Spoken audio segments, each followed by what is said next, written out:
Guatemala es mencionado por escritores y poetas como el país de la eterna primavera, pero en el ámbito social, político y económico, bien podríamos decir Guatemala, el país de la eterna crisis. La Asociación para el Desarrollo Local, ISHIM, presenta una entrevista con el jefe de la Fiscalía Especial contra la Impunidad del Ministerio Público para tratar de entender cómo se mueven los hilos del poder paralelo y ya no tan oculto alrededor de eventos trascendentales como la selección de magistrados a la Corte Suprema de Justicia y Corte de Apelaciones, y cuya elección finalmente compete a los diputados al Congreso de la República. La posible manipulación en este proceso ha provocado grave daño a la institucionalidad de la justicia. Por ese motivo, varias acciones legales fueron interpuestas para tratar de enderezar el proceso, reclamando que las comisiones de postulación solo escogieran profesionales idóneos. Los magistrados de esas cortes debían tomar posesión el pasado 13 de octubre, pero 9 meses después, la situación por fin está en el Congreso de la República. Pero estos problemas no son nuevos. Ya en la anterior elección de Cortes, en 2014, los diputados de dos partidos políticos, Líder y Patriota, ya fallecidos, se repartieron el pastel. Ambos transaron para elegir una corte a su medida, mostrando con ello una relación íntima de intereses comunes entre diputados, candidatos, comisiones de postulación y financistas de campañas electorales, uniendo los tentáculos de la corrupción y la impunidad.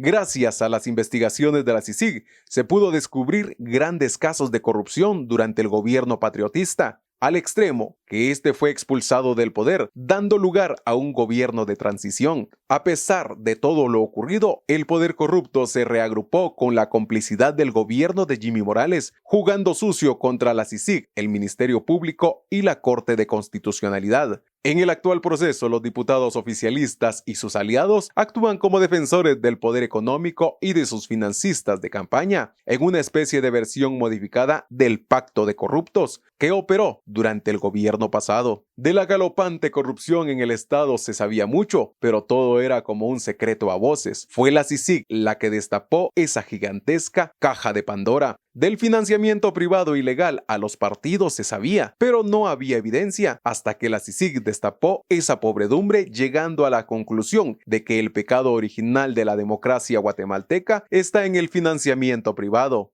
Estamos ante otra pandemia tan letal como el nuevo coronavirus, la corrupción e impunidad. Por eso, necesitamos un sistema judicial independiente y para ello requerimos magistrados honestos, capaces y comprometidos únicamente con la Constitución y las leyes. Un estudio reciente de la Fundación Mirnamac puso el dedo en la llaga y un informe de investigación del Ministerio Público fue a profundidad al identificar personajes públicos como los intereses creados que se reunieron con el empresario Gustavo Alejos, preso por varios casos de corrupción. Y con esa guinda en el pastel llegamos al pico de esta crisis, en la que hay varios elementos a destacar. Primero, una acción de amparo contra de magistrados de la Corte de Constitucionalidad, que fue conocida por una Corte Suprema de Justicia integrada por magistrados suplentes. Segundo, el trámite expedito para que el Congreso conociera el caso. Tercero, ni lerda ni perezosa, la comisión permanente integró la comisión pesquisidora. Cuarto, al resolver un amparo, la Corte de Constitucionalidad ordena al Congreso que la comisión pesquisidora debe suspender sus actividades. Pero no solo la Corte de Constitucionalidad resulta incómoda ante los poderosos, también han sido víctimas de ataques arteros el jefe de la Fiscalía Especial contra la Impunidad, Juan Francisco Sandoval, la jueza de mayor riesgo de Erika Aifán y el procurador de los derechos humanos, Jordan Rodas Andrade. Y para completar el cuadro clínico de la justicia en Guatemala, el pasado jueves, el Ministerio Público presentó ante la Corte Suprema de Justicia una solicitud de antejuicio en contra de 11 magistrados actuales, quienes vuelven a ser candidatos a una magistratura en el actual proceso. Todos están señalados en el caso Comisiones Paralelas.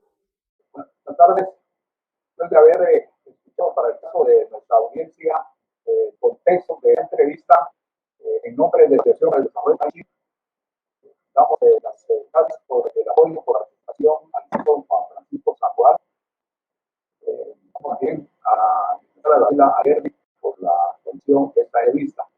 Juan Francisco Sandoval es licenciado en Ciencias Jurídicas Sociales, abogado y notario por la Facultad de la Universidad de San Carlos de Guatemala, donde también realizó estudios de maestría en Derecho Penal. Tiene diplomados en Derecho Constitucional Derechos y Criminalística Vence. Fue agente fiscal de la Fiscalía Especial contra la Impunidad, TESI, adscrita a la Comisión Internacional contra la Impunidad en Guatemala, de octubre de 2011 a 2015. Actualmente, Gabriela Ayeri es egresada de la Facultad de Ciencias Jurídicas Sociales de la Universidad de Rafael Ibar. Actualmente es coordinadora de proyectos de la Organización de Sociedad Civil Acción Ciudadana, capítulo guatemalteco de Transparencia Internacional. Se ha especializado en temas de transparencia, participación ciudadana, rendición de cuentas y lucha contra la corrupción. De manera que para hablar la entrevista, para desarrollar la ejecución de esta institucional que estamos viviendo en Canadá, dejo entonces el uso de la palabra a Gabriela para que tenga bien conducir esta entrevista con el señor fiscal de Messi, Juan Sandoval. Muchísimas gracias, don Ernesto. Bueno, muy buenas tardes nuevamente, Juan Francisco, y muchísimas gracias por darme la oportunidad de conducir este espacio. Antes de iniciar, pues solo quiero recordar algunos datos importantes, ¿verdad? Este año, justamente en febrero del 2020, si no estoy mal, el caso de comisiones paralelas se dio a luz por la fiscalía que usted representa, donde puso en evidencia la debilidad del modelo de comisiones de postulación para la elección de magistradas y magistrados de la Corte Suprema de Justicia y de la Corte de Apelaciones. Obviamente esto se hizo mucho más susceptible porque ahí se dieron a conocer negociaciones ilícitas para la elección de estos cargos. Y esto venía también aunado a una serie de irregularidades que ya habían ocurrido el año pasado en este proceso justamente de elección de las Cortes, ya que en septiembre del 2019 la Corte de Constitucionalidad suspendió el trabajo de las comisiones de postulación debido a que no se habían realizado las evaluaciones de desempeño de los jueces y magistrados como lo establece la ley de la carrera judicial. Adicionalmente, también las comisiones de postulación no tomaron en cuenta las objeciones o las famosas hachas que presentó la ciudadanía y algunas organizaciones de sociedad civil en contra de algunos de los aspirantes por cuestionamientos éticos y legales, que obviamente esto le quitaba credibilidad y transparencia a este proceso. Y finalmente, pues, también el claro conflicto de intereses que hubo en los votos cruzados de los integrantes de las comisiones, ¿verdad? En este momento, pues todos sabemos que el Congreso de la República tiene en sus manos esta nómina final de 26 aspirantes a la Corte Suprema de Justicia y 270 de las elecciones, y pues justamente que en ellos está la posibilidad de enmendar algunos de los errores cometidos por las comisiones de postulación. Esto viene a darse justamente en otra crisis institucional, que es la pandemia sanitaria por el COVID-19, y pues definitivamente esto da una ventana de oportunidad y una ventaja para que el Congreso de la República pues esté haciendo lo que debe. ¿Cómo considera usted? Algunos diputados han mencionado que al estar exigiendo la aplicación de la idoneidad para elegir a los magistrados, se está violando el principio de presunción de inocencia. ¿Usted considera que es correcto esta presunción que ellos están haciendo? Muy bien, muchísimas gracias, Gabriela. Gracias por la invitación a la Asociación para el Desarrollo Local ISHIM y a quienes tengo la oportunidad de dirigir. Quiero enviar un saludo muy fraterno a todas las personas quienes han perdido familiares y también un saludo a todas aquellas personas que están sufriendo convalecencia por COVID-19. Ahora bien, con relación a la otra pandemia, precisamente ese es el abordaje que se quiere dar en este evento. Muy respetuoso de la opinión de todos los seres humanos, más aún de los respetables diputados en esta disposición constitucional, no tienen responsabilidad por las opiniones que emitan. Sin embargo, lo que debe observarse en ese y en cualquier otro proceso en el que el Congreso de la República le corresponde elegir a quienes desarrollarán su función en el ejercicio de la justicia en las Cortes, corresponde el cumplimiento de los diputados contenidos en la Constitución Política de la República y son criterios de edad, capacidad, honorabilidad. No es una invención de la Corte de Constitucionalidad, no es una invención del Ministerio que debe de ver por el cumplimiento de las leyes del país y no tampoco de confundirse con un tema de presunción de inocencia. Como lo he dicho en otras oportunidades, hagamos el paralelismo con un empleador privado. va a verificar que la persona quien contrate reúna las máximas, no solo en temas de capacidad, que reúna las cualidades necesarias para desempeñar el puesto, sino que sea una persona idónea o capaz. El hecho de que no le contrate no significa que esté vulnerando la garantía de la persona de quien está contratando. La responsabilidad de seleccionar a aquellos magistrados que reúnan precisamente esas cualidades. El hecho de excluir a una persona por motivo de que de conformidad con un indicio, una información que tenga la fiscalía, podría haber comprometido el cumplimiento en el ejercicio de cargo de principios de independencia e imparcialidad, de ninguna manera constituye vulneración a principios de presunción de inocencia.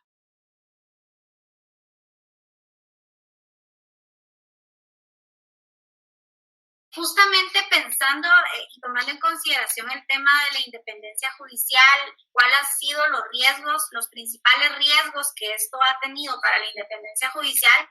¿Cuál cree usted o qué cree usted que ha afectado más justamente este principio, precisamente por no haber elegido en el momento que se tenía que hacer, ¿verdad? Tomando en consideración también las debilidades que hasta esa fecha se tenían.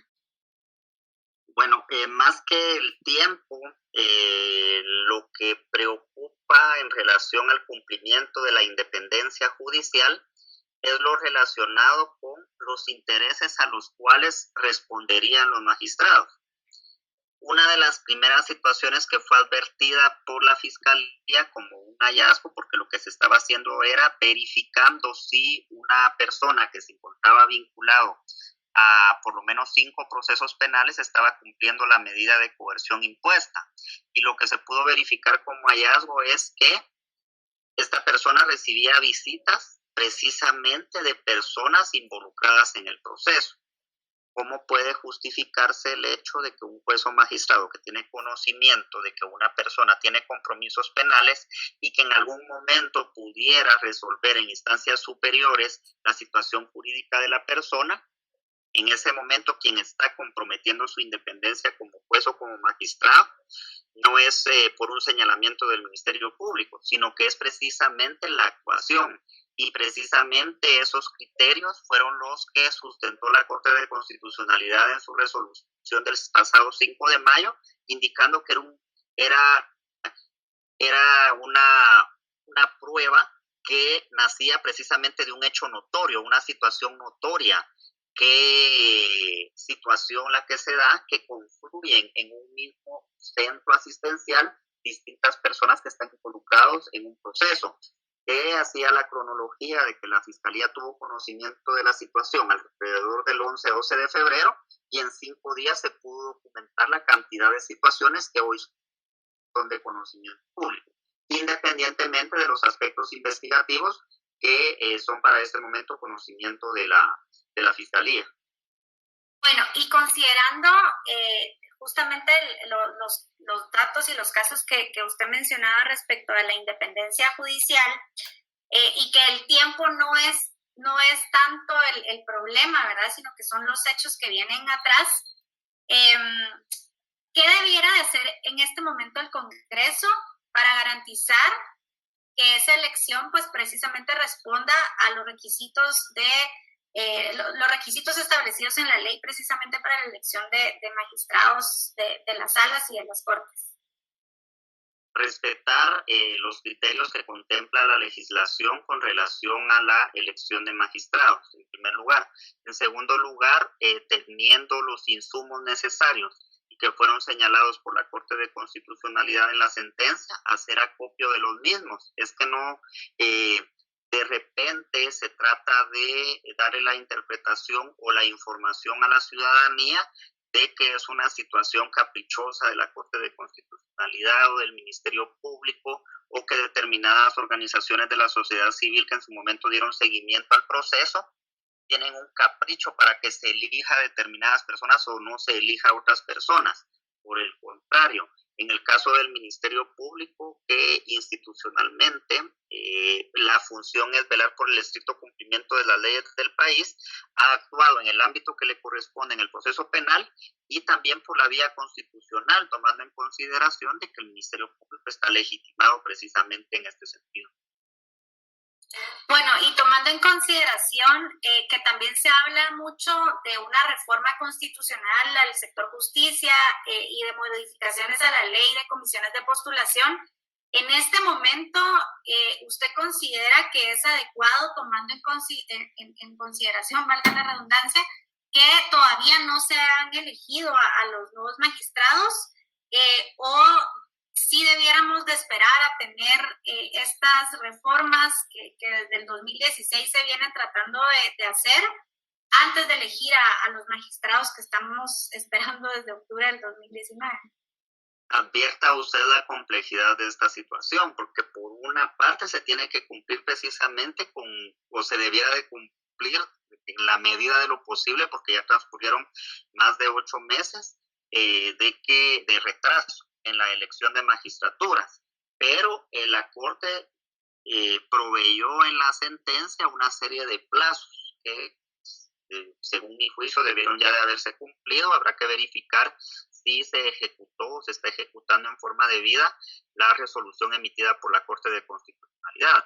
Pero paralelamente, y ese es un proceso que no es un proceso a corto plazo, es importante que se verifique la necesidad de una reforma precisamente al esquema de elección de magistraturas en nuestro sistema de justicia. En el año 2016 hubo una propuesta de reformas, una propuesta que en su momento fue acuerpada por los presidentes de los 3 organismos del Estado, y en su momento entiendo que los mismos organismos del Estado tomaron la decisión que diera acompañamiento en ese proceso la Comisión Internacional contra la Impunidad en Guatemala. Recordamos que hubo extensas jornadas de socialización de las propuestas de reforma con el propósito de que, al tener un consenso con respecto a la mejor manera de reformar el sistema de justicia, pudieran plasmarse e iniciarse todo el trámite correspondiente, porque es un trámite extenso y lo que implica una reforma constitucional. En un momento determinado, que esa es una situación que todos pudimos observar como ciudadanos, hubo traspiés políticos, situaciones políticas empezaron a confluir, temores históricos de determinados sectores, porque era tan ambiciosa esa propuesta de reforma que ya se consideraba el tema de la justicia de nuestros pueblos. En ese sentido, no podemos esperar a una reforma constitucional para que se cumpla con la elección de las altas cortes en este momento. Sin embargo, debe ser un proceso que discurra en forma paralela, que se elijan las magistraturas que corresponden a este periodo, y que por otra parte, pues, es sano que se adelante una propuesta de reforma al sector justicia, pero que incluya a todos los sectores de la ciudadanía, porque la justicia precisamente es un valor que afecta a todos los guatemaltecos. Que afecta no en el sentido de que la palabra afectar implique un daño, una vulneración a la persona, afecta en el sentido de que guarda relación con toda la ciudadanía. Sí, y justamente todavía siguiendo en relación al tema de reformas, con la experiencia que usted ya tiene, ¿cuáles creería que debieran de ser los puntos principales o qué recomendaría usted que debe tener una reforma constitucional y una reforma a la ley de comisiones de postulación? Bueno, han habido muchos ensayos. En su momento, cuando se presentó en el año 1993 este esquema de elección de magistraturas, el que involucrara a distintos sectores académicos y a otros sectores de la vida nacional, se consideró en su momento que era un modelo ideal. Lo que hemos visto en el transcurso del tiempo es que se hizo varios ensayos con el modelo, se aprobó en su momento la ley de comisiones de postulación, y lejos de ser una solución, creo que arreció el problema. Más que lo que yo le pudiera decir en este momento, mire, esta es la receta adecuada, lo principal o uno de los aspectos fundamentales es que cada uno de los actores involucrados cumpla al pie de la letra con el mandato que les ha sido delegado. En el caso de los comisionados que en ese momento están ejerciendo función pública, que circunscriban sus actuaciones precisamente a los criterios legales y a los criterios de razonabilidad y objetividad, porque el tema que también tenemos que verificar el tema de la puntuación, cómo se dio esa ponderación, cómo se tuvo ese criterio para seleccionar. En ese sentido, en la medida en que cada actor involucrado circunscriba sus actuaciones al marco legal y a lo que le corresponde, creo que el resultado podría ser diferente. Bueno, tomando en cuenta que teníamos pues a la CICIG, ¿cómo ve, digamos, también en las elecciones pasadas vimos también que hubo bastante injerencia de distintos sectores en la elección de magistrados, pero ¿cómo ve específicamente en esta elección que ya no teníamos CICIG, que se comportó justamente esa injerencia en la comisión de postulación de otros sectores de la sociedad? ¿Tuvo algo que ver el que ya no tuviéramos CICIG? ¿O bien esto es algo fortuito y casuístico? Bueno, lo que se da aquí es una repetición del patrón. Creo que de alguna manera esa serie de visitas y situaciones que se dieron posiblemente tenían aún mayor confianza de generar ese tipo de reuniones, pues una opinión personal, en el entendido de que ya no estaba la Comisión Internacional contra la Impunidad en Guatemala. Y si lo pudieron hacer hace 5 años con presencia de la Comisión, ¿cómo no repetir este modelo precisamente para este proceso? Sin embargo, tuvimos la suerte, dicha o confianza de quien nos pudo proveer la información de que pudimos actuar en su momento. Imagínese usted de que la actuación de la Fiscalía se produjo hasta en el mes de febrero, que se tuvo la información y fueron apenas 5 días de documentación, independientemente del resto de información que hemos podido obtener o de la cual hemos podido hacer acopio.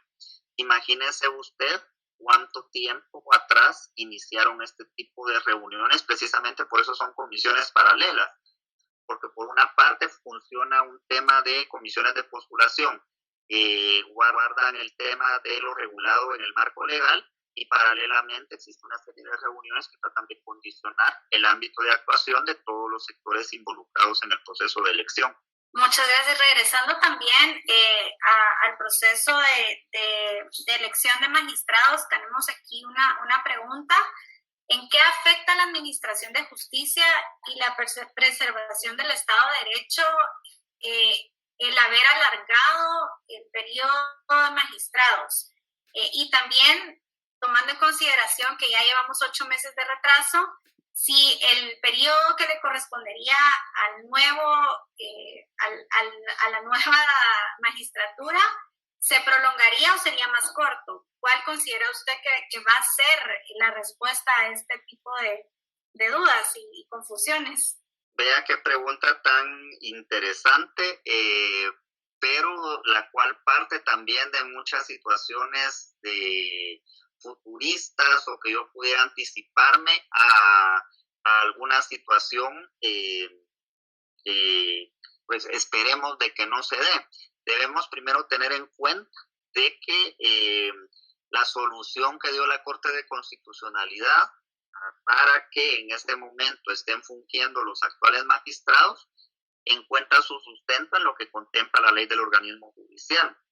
Imagínense que no hubiera sido esa la solución, ¿qué otro tipo de solución se le hubiera dado al tema? Y sí afecta precisamente el tema de que tengamos ya 8 meses con magistraturas sin haber sido electas, pero en todo caso ese es el daño menor de todo lo que ha ocurrido. Y la afectación sí viene dada en este momento porque nos encontramos con una incertidumbre total de cuál va a ser la decisión final que se tome en el Congreso de la República. Bueno, y tomando en consideración que ustedes presentaron esta semana una solicitud de antejuicio en contra de algunos magistrados y algunos diputados justamente por este caso de elección de candidatos a la Corte Suprema de Justicia y Corte de Apelaciones, algunos diputados han cuestionado al Ministerio Público por haber presentado en estas circunstancias esta solicitud de antejuicio. Entonces,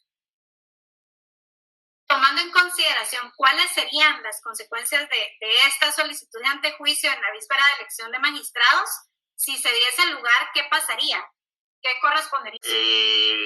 Le voy a hablar de situaciones que precisamente le corresponden al Ministerio Público. Ayer en redes sociales un funcionario, alto funcionario estadounidense, hacía réplica precisamente de que debe de recordarse de que la función del Ministerio Público es técnica jurídica. Y en el caso del planteamiento de solicitudes para levantamiento de inmunidad, precisamente parte de lo que establece la ley en materia de antejuicio y de lo que establece el Código Procesal Penal en el artículo 293. Cuando nosotros tenemos elementos razonables suficientes, es lo que logramos obtener. La obligación del Ministerio Público es hacer el planteamiento ante el órgano jurisdiccional, porque no podemos nosotros realizar investigación de fondo ni persecución penal en contra de las personas que tienen inmunidad. O que la otra situación que se hubiera esperado es que guardáramos o que almacenáramos la información con la que contábamos. Entonces, es por mandato legal que lo correspondiente para el Ministerio Público es precisamente hacer ese tipo de planteamientos. Bueno, y en este caso, sí, como mencionaba antes, si se diera lugar a esta solicitud, se podría decir entonces que el listado de candidatos estaría incompleto, y qué tipo de consecuencias conllevaría nuevamente esto, si el proceso se tiene que retrotraer o cómo se podría hacer para volver a alimentar el listado de candidatos.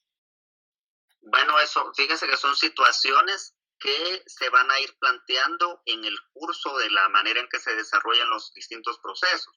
Porque en primer lugar, la tramitación del antejuicio va a llevar su tiempo. En primer lugar, en este momento, los jueces de primera instancia penal a los que fueron asignados los 13 planteamientos realizados por la Fiscalía se van a tener que inhibir de conocer, elevar a conocimiento de la Corte Suprema de Justicia, y ya la Corte Suprema de Justicia es la que hará el análisis de razonabilidad de los planteamientos y la verificación de si los mismos responden a intereses espurios, ilegítimos o políticos.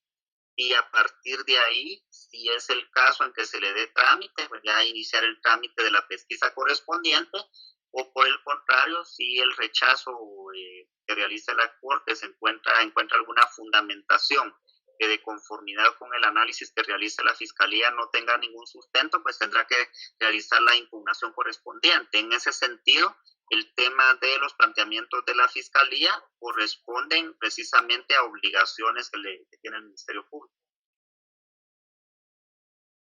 Bueno, yo creo que este tema todavía para mucho más. Invito ahorita a todos los participantes que nos están viendo a que puedan realizar sus preguntas en relación a lo que hemos conversado durante toda esta entrevista. Y si no tenemos, pues yo voy a lanzar la última pregunta, licenciado Sandoval, que esto pues se sale un poco tal vez del contexto, pero sabemos que ha habido una serie también de atracos a su persona, ha habido una serie de amenazas, y justamente pues sabemos muchos que apoyamos la labor que usted realiza, ¿verdad? Entonces, he leído todavía todos los comentarios que han estado poniendo también en Facebook, y pues todos le dan mensajes de ánimo y de fuerza, precisamente porque sabemos que la labor que usted hace pues no es fácil, no cualquiera se arriesga por el país y sobre todo de la manera en que usted lo está haciendo. Entonces, si nos pudiera contar específicamente cuál ha sido también el apoyo que usted ha tenido de parte del Ministerio Público en relación a todas estas amenazas y atracos que ha recibido de manera personal, ¿verdad? Bueno, en relación a los ataques, primero era una situación que la veía venir. Desde el 2016 poco a poco se han incrementado y algunos sectores que se han visto afectados por las investigaciones que desarrolla la Fiscalía, el mecanismo que han utilizado con el propósito de tratar de menguar el trabajo que desarrollan los fiscales de la Fiscalía ha sido precisamente la utilización de la denuncia, del ataque en redes sociales, de los ataques utilizando NetCenter, utilizando bot, pero eso ha sido tema de ataques. En tema de respaldo, pues el respaldo de la sociedad civil, de la ciudadanía, con respecto a el Ministerio Público nos ha dotado de algún esquema o de esquemas de seguridad a las personas a quienes han considerado el propio análisis de riesgo que realiza la institución que ameritan tener precisamente ese tipo de servicio. Y por otra parte, quiero recalcar lo que en algún otro espacio he dicho. Todas las actuaciones que ha desarrollado la Fiscalía Especial contra la Impunidad, pese a que los ataques los dirigen a Juan Francisco Sandoval, a la Fiscalía Especial contra la Impunidad, parten precisamente de que al fiscal general, en este caso a la señora fiscal general, es a quien le corresponde el ejercicio de la acción penal y lo delegan el resto de los fiscales. Es decir, nosotros no podríamos actuar si no tenemos la venia o el conocimiento y autorización de la señora fiscal general. Perfecto, y bueno, hay una última pregunta del público que nos está viendo. ¿Cuál es su opinión respecto al juzgado con competencia para conocer delitos cometidos por funcionarios y empleados públicos en el ejercicio de su cargo y su incidencia en los procesos de mayor riesgo donde estos pueden figurar? A ver, repito, ¿cuál es su opinión respecto al juzgado con competencia para conocer delitos cometidos por funcionarios y empleados públicos en el ejercicio de su cargo y su incidencia en los procesos de mayor riesgo donde estos pueden figurar?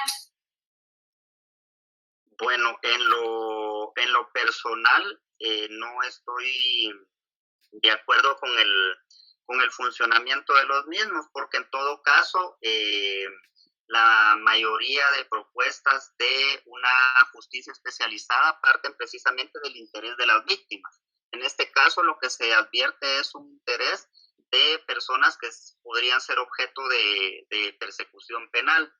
Y tampoco considero de que el hecho de que un solo órgano jurisdiccional tenga conocimiento de casos relacionados con temas de corrupción sea la solución al amor en los tribunales de justicia. Si no se dan abasto, por lo menos en la ciudad de Guatemala, los 12 juzgados de primera instancia, más las 5 judicaturas que existen de mayor riesgo, imagínese usted concentrar este tipo de casos en un solo órgano jurisdiccional. Entonces creo que habría que profundizar en el análisis de la efectividad de una judicatura de esta índole como solución o panacea a todos los problemas que enfrentamos en materia de agilidad de los procesos judiciales. Perfecto, bueno, muchísimas gracias, licenciado Sandoval. Yo dejo por aquí la entrevista. Desde Sociedad Civil, pues yo invito a todos los que nos están viendo a que sigan teniendo y dándole esa importancia que tiene este proceso de la elección de magistrados. Precisamente se están aprovechando de la crisis sanitaria que tenemos para hacer negocios ilícitos, negociaciones fraudulentas, y pues precisamente estamos en este tipo de espacios para poder trabajar de manera conjunta, poder dar apoyo a las autoridades y funcionarios pues que sí están haciendo el trabajo que nosotros queremos que todos realicen, ¿verdad? Entonces, le agradecemos nuevamente por su espacio, por su tiempo, y le puedo dar una última palabra para que se pueda despedir. Sí, muchísimas gracias. Quiero agradecer muchísimo a la Asociación ISHIM porque como parte de las funciones que desarrolla estos trabajos de auditoría social, porque precisamente es el acercamiento a la ciudadanía y ponerlos en contexto de los distintos problemas que aquejan a toda la sociedad. Agradezco por la invitación enormemente. Un saludo a todos. Gabriela, Acción Ciudadana siempre ha tratado de cooperar con las investigaciones o con el Ministerio Público, interponiendo denuncias, realizando labor de auditoría ciudadana. No olvido nunca de que el tema, por ejemplo, temas como IXPISA, el tema de plazas en el Congreso de la República, el tema de corrupción en las municipalidades o en los municipios, precisamente se debe a la gran gestión que realiza Acción Ciudadana.